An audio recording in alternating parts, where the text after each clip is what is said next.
उस लड़की ने सुकून का सांस लिया, फिर अपनी चादर अपने चेहरे से हटाई और एक लंबी गहरी सांस खारिज की। देखने में वो लड़की बेहद खूबसूरत थी। कहने लगी, शुक्र है बला टली। मैं उसी को देख रहा था। जब उसकी नज़र मुझ पर पड़ी तो माथे पर बल डालकर बोली, ओए तू की मैनू दीदे फाड़ फाड़ के वेखी जाना है, चल शक्ल उधर कर अपनी, बेशरम कहीं का। मैंने फौरन से अपनी नजरें हटा ली। लहजे से काफी बदतमीज लग रही थी। उस लड़की ने जब देखा कि ट्रेन काफी आगे बढ़ चुकी है तो अपनी चादर उतारी और एक तरफ रख दी। काफी चुस्त लिबास पहना था, पीले रंग की फैंसी सी मैक्सी थी, हाथों में मेहंदी, चेहरे पर मेकअप, गले में फूलों का जेवर, यहाँ तक के बालों में कलियों के गजरे लगे हुए थे।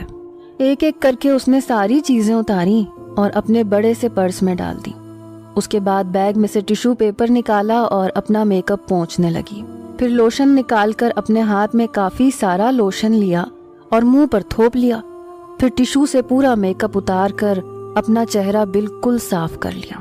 मैं चोर आंखों से उसे देख रहा था। फिर उसने एक गहरी सांस ली। कहने लगी, चलो इन सब चीजों से तो जान छुटी। फिर अपनी चप्पल उतारी और आलती पालती मारकर बैठ गई। फिर से मोबाइल निकाला और फोन करने लगी। कहने लगी, वेख मोहम्मद दीन, सुबह तड़के 7 बजे ये ट्रेन भावलपुर पहुंचेगी। अगर तू वक्त पर स्टेशन नहीं पहुंचा तो अपनी खैर मना लेना। फिर उसके बाद इधर उधर की बातें करके उसने फोन बंद कर दिया। कुछ देर बाद टिकट चेकर वहां पहुंच गया। टिकट मांगने लगा।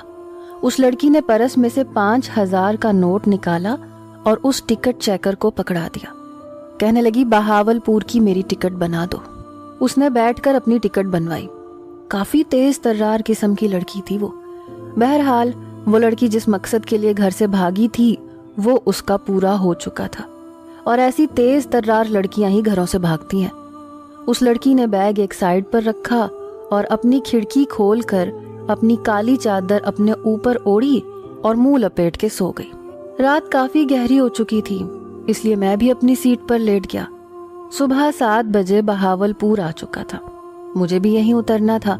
यहाँ से आगे की मुसाफत तय करनी थी। वो लड़की गधे घोड़े बेचे सो रही थी। हालांकि रात को फोन पर जिससे भी वो बात कर रही थी उसे बहावलपुर आने का कह रही थी, यानी कि उसे भी यहीं उतरना था।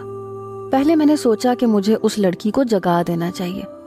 फिर मैंने सोचा कि मैं क्यों जगाऊं, अच्छा है ट्रेन में ये कहीं और निकल जाए।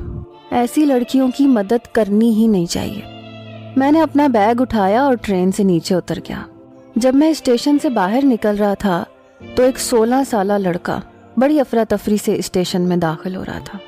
शलवार कमीज पहने, सर पर तेल लगाए, बीच की मांग निकाले, मोटा मोटा काला सुरमा पहनकर वो तकरीबन भागते हुए स्टेशन के अंदर गया। मैंने एक नजर ही बस उसे देखा और फिर बाहर निकल गया। सामने ही हलीमपुर जाने की बसें तैयार खड़ी थी। मैं भी एक बस में बैठ गया। 1-1.5 घंटे की मुसाफत थी। हलीमपुर पहुंचकर मैं सीधा सरकारी कॉटेज में गया।